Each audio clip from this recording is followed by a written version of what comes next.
부모가 된다는 건 우리가 지금껏 자기 자신이라 믿어온 정체성을 영영 포기하는 복잡한 과정이다. 아이들이 일단 삶에 들어오면 우리는 거기에 맞춰 자신을 재정비해야 한다. 제가 아이를 낳고 갈피를 잡지 못하고 헤맬 때 이 책들로 큰 힘을 얻었던 경험이 있습니다. 그리고 낯선 삶에서 헤매던 제가 앞으로 어떻게 살아가야 할지 방향을 찾는 데 도움을 많이 받았습니다. 보통의 육아서에서는 아이를 잘 키우는 방법을 알려줍니다. 육아서를 읽다 보면 오히려 혼란스러워지는 경우가 여러 번 있었습니다. 현실 육아에 바로 적용하기 위한 솔루션보다는 그 전에 제가 정말 성숙하고 어른다운 부모가 되는 방법이 필요했습니다. 부모다운 태도로 다듬어 나가고 싶었습니다. 이런 마음으로 여러 권의 책들을 찾아 읽었습니다. 그 과정에서 발견한 정말 보석 같은 책들을 소개합니다. 이 책들은요, 전형적인 육아서들과 조금 다를 수 있습니다. 지금부터 추천하는 책들은 저자의 단편적인 경험이나 노하우를 담은 에세이도 아니고 아이의 문제 행동이나 해결 방법에 대해 주목하는 책도 아니고 이러한 행동에는 저러한 대응을 해라 하는 실용 지침서가 아님을 말씀드립니다. 근본적인 원칙을 소개하며 진정한 부모의 모습을 알려주고 멘탈을 단단하게 만들어주는 책들입니다. 자식은 부모의 거울이라는 말이 있잖아요. 저는 부족한 점이 너무 많은 사람이거든요. 그래서 아이가 저의 못난 부분까지 닮아갈 수도 있겠지만 그래도 전 부모니까 최대한 개선하겠다고 다짐했습니다. 성숙한 어른이 되기 위해 노력하고 싶었습니다. 저와 같은 생각을 하시는 분이라면 지금부터 소개하는 책들로 육아에 도움을 받으실 수 있을 겁니다. 첫 번째 추천 도서는 깨어있는 부모입니다. 표지에 이런 문장이 적혀 있어요.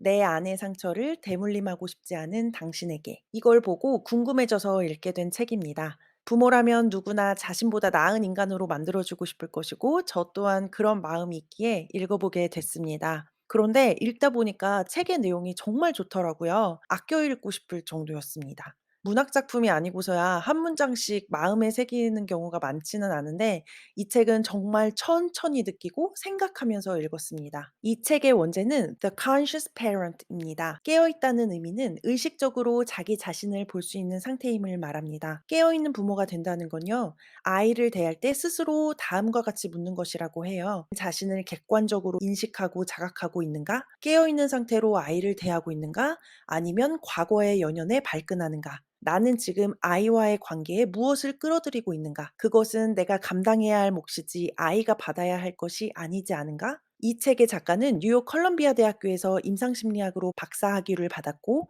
오프라 윈프리 쇼에도 출연하면서 세계적인 명성을 얻게 됐습니다. 우리가 얼마나 더 성장해야 하는지 알려주기 위해서 이 책을 썼다고 합니다. 부모가 된다는 것이 인생을 바꾸는 엄청난 사건이 될 거라고 누구도 우리에게 알려주지 않는다. 아이에 대한 사랑이 아이의 운명 앞에서 속수무책이 되어 찢어질 듯 마음을 아프게 할 수 있다고 말해주는 사람도 없다. 부모가 된다는 건 우리가 지금껏 자기 자신이라 믿어온 정체성을 영영 포기하는 복잡한 과정이다. 자식이라는 새로운 영혼을 받아들이는 데 필요한 내면의 공간을 만들려면 기둥처럼 버티고 있던 우리의 기존 생활 방식을 무너뜨려야 한다. 부모가 되기 전에 우리의 모습은 예전만큼 힘이 없고 그렇게 유지될 수도 없다.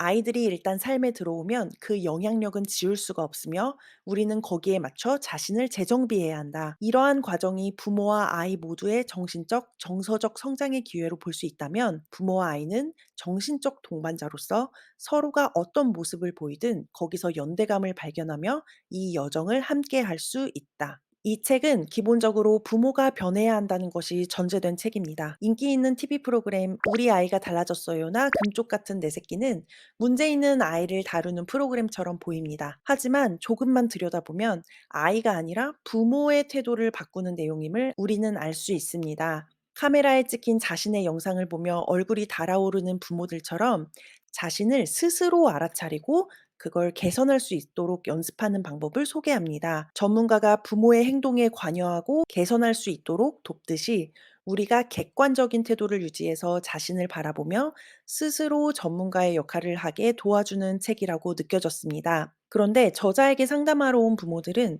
변해야 하는 쪽은 부모라는 말에 대부분 반발한다고 합니다. 부모가 먼저 변해야 한다고 하니까 우리가 왜요? 라고 반문하는 거죠. 부모가 조금 더 깨어 있어야만 아이의 행동이 바뀔 것이라고 설명하면 굉장히 당혹스러워하고 실망한다고 합니다.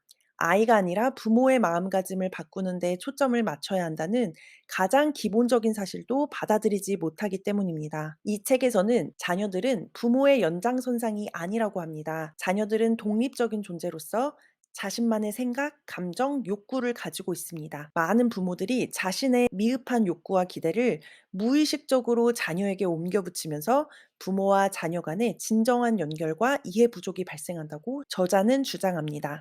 부모들이 자신의 감정적인 트리거를 더 잘 인식하고 자신을 객관적으로 보는 방법을 연습해야 한다고 말합니다. 이 책을 읽다 보면 종종 불편한 감정을 느낄 수도 있습니다. 하지만 아이를 키운다는 건 자신의 오랜 습관과 낡은 패턴을 벗어던지고 새로운 존재 방식을 받아들이는 여정이라고 설명합니다.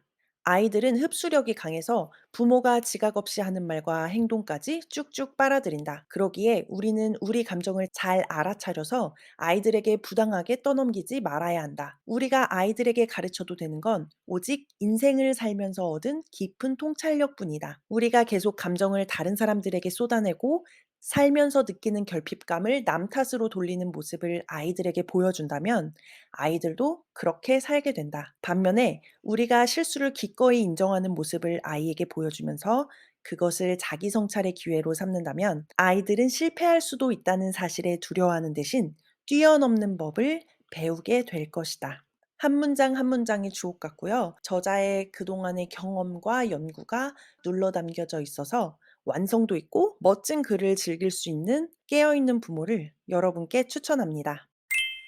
그리고 깨어있는 부모와 함께 읽으면 좋은 책을 소개합니다. 조금 더 실용적인 내용이 필요하신 분들께도 추천하는 책입니다. 바로 오은영의 화해라는 책인데요. 나 자신에 대해서 잘 들여다볼 수 있게 도와주는 책입니다. 이 세상에 완벽한 사람을 부모로 가진 사람이 많지 않잖아요. 나의 상처나 어려움을 어떻게 다루며 살아가야 할지에 대해 알게 되면 삶이 훨씬 순조로울 수 있다는 걸 알게 됐습니다. 그래서 스스로를 더 자세히 알아볼 필요가 있다고 느껴져서 이 책을 읽기 시작했습니다. 금쪽 같은 내 새끼는 육아 소재 프로그램임에도 불구하고 10대부터 60대까지 다양한 연령층의 시청자와 교감하고 있습니다. 나와 부모님의 사이도 돌아보게 된다. 내게 다소 엄했던 부모님의 심정을 이해할 수 있게 됐다. 프로그램을 본 후 뒤늦게 부모님과 사이가 좋아졌다. 와 같은 반응이 많다고 해요. 이 오은영의 화해를 다 읽고 나니까 더 나은 부모가 되기 위해서는 반드시 자신을 알아야 한다고 확신하게 됐습니다. 아이에게 가장 큰 영향을 주는 사람이 바로 우리 부모들이잖아요. 저처럼 해결되지 않은 내면의 고통이 있는 분이라면 더욱 추천드립니다. 그 다음으로 추천하고 싶은 책은 그릿입니다. 이 책은 자기계발서로 너무 유명한 책이라서 아시는 분들도 많을 텐데요.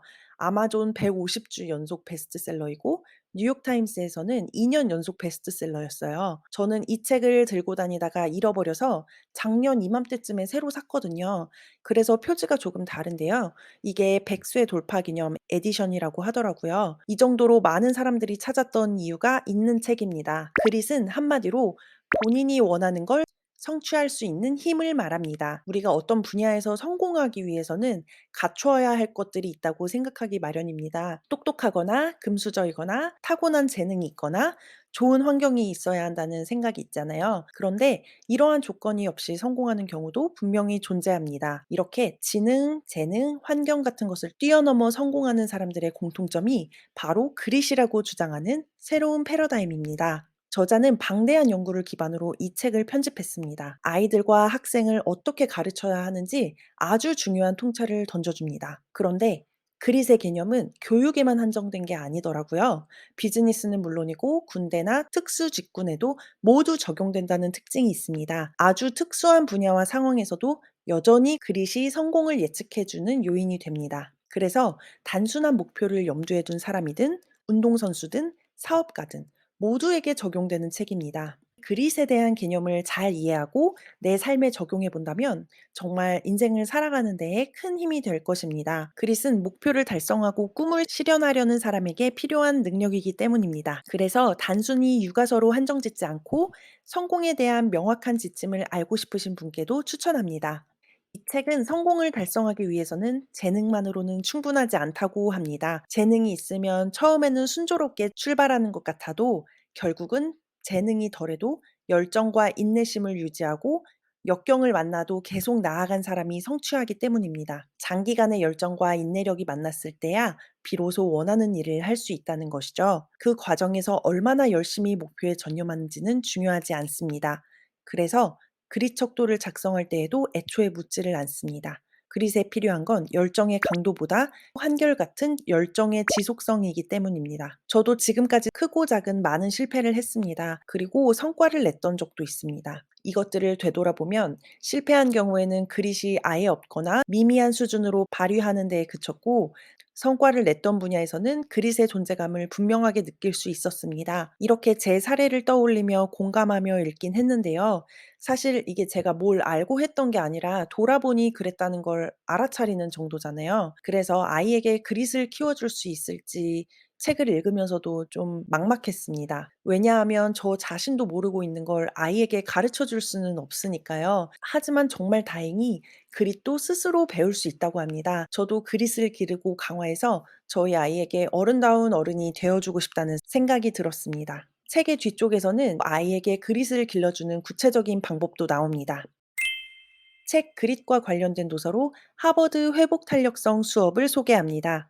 무너지지 않고 끝까지 해낼 수 있는 멘탈 관리법을 말하는 책입니다. 힘든 일상을 겪더라도, 그리고 때로는 좌절과 실패를 겪더라도 그 시련을 감당하고 자신을 토닥이면서 회복 탄력성이라는 내적 자원을 꺼내 쓰는 방법을 알려주는 책입니다. 이 책은 미국의 의사가 쓴 책입니다. 이 책에 나온 회복 탄력성 원리를 적용해서 스트레스와 우울증에 시달리는 500여 명의 의사에게 도움을 줬다고 합니다. 그래서 의사들의 의사라고 불리기도 합니다. 회복 탄력성이라고 하면 평범한 사람은 따라할 수 없는 비범한 사람들의 전유물이라고 생각한다. 하지만 이것은 오해다. 회복 탄력성은 누구나 내면에 지니고 있는 타고난 힘이다. 회복 탄력성을 한 번도 개발해 본 적이 없는 사람들이 많다. 내면의 원천에서 물을 깃는 법을 배우지 않아 그 능력이 잠재된 상태로 머물러 있는 것이다. 물론 배움에는 늦은 때가 없다. 각자 나름의 방식으로 얼마든지 회복 탄력성을 키울 수 있다. 아이들이 여러 가지 이유로 힘들어하는 상황에서 "엄마, 이럴 땐 어떻게 해야 해?" 라는 질문을 한다면 성숙한 대답을 해줄 수 있는 부모가 되는 법을 배울 수 있는 책입니다. 마지막 추천 도서는 균형 육아입니다. 육아에 지치신 분들에게 위로와 공감을 주는 책이에요. 이건 앞서 소개한 책들보다는 비교적 가볍게 읽을 수 있고요. 읽다 보면 마음이 촉촉해지는 기분이 듭니다. 저자는 정신건강의학과 전문의입니다. 제가 조금 우울하고 힘들었던 시기가 있었는데요. 그때 이분을 유튜브로 처음 알게 됐습니다. 일단 무엇보다도 정말 따뜻한 분인데다가 두 아이의 주 양육자였던 경험이 있는 아빠였기에 부모의 마음을 섬세하게 이해하시는 분입니다. 거기에 전문적인 지식까지 뒷받침되니 영상을 보기만 해도 정말 힐링이 되었습니다. 그러다가 이분이 쓴 책이 있다는 걸 알게 되고 읽어보게 됐습니다. 저는 유튜브로 영상을 미리 봤기 때문인지 책을 읽는 동안 꼭 음성 지원이 되는 것 같았어요. 이분의 목소리가 귓가에 들리는 느낌이 들더라고요. 육아서라고 불리는 대부분의 책들은 부모가 이렇게 해야 한다, 이런 상황에서는 저렇게 해야 한다라는 것을 가르쳐 주잖아요. 그런데 이 책에서는 그런 실용적인 지침보다는요, 어떤 상황에서 부모가 왜 그런 감정을 느낄 수밖에 없고 왜 그런 행동을 할 수밖에 없는지 설명해 주는 편이에요. 나도 몰랐던 내 감정을 해석해 주고 그 원인을 명쾌하게 찾아주는 책입니다. 그래서 이 책을 읽고 눈물을 흘리는 분들도 많다고 하더라고요. 육아가 얼마나 외롭고 힘든 일인지 충분히 이해하고 쓴 책이라서 많은 부모들의 공감을 얻지 않을까 생각합니다. 내 마음을 알아주는 사람이 없는 것 같고, 육아를 하며 너무 지치기도 하고, 일과 육아 사이에서 복잡한 마음이 들고, 일상에서 휘청이는 느낌이 드는 분이 계시다면 이 책을 추천드립니다. 지금까지 육아에 도움이 될 수 있는 여러 권의 책들을 소개했습니다. 우리는 아이에게 완벽한 환경을 줄 수 없습니다. 그리고 우리가 살고 있는 시대에서 중요한 것들이 아이들의 인생에서는 크게 필요하지 않은 것일 수도 있습니다. 하지만 우리가 아이의 삶에 원하는 건 분명하잖아요. 아이가 그 어떤 일이든 자신이 원하는 일을 하며 살 수 있길 바라고, 또 가지고 있는 잠재력이 있다면 그걸 최대치로 끌어내주고 싶은 것이 부모의 마음이 아닐까 생각합니다. 혹시 저와 같은 고민을 하는 분이 계시다면 도움이 되길 바라는 마음으로 이 영상을 만들었습니다. 저에게 정말 좋은 책들이었는데요. 여러분에게도 좋은 책이 되었 되었으면 좋겠습니다. 지금까지 시청해 주셔서 감사합니다.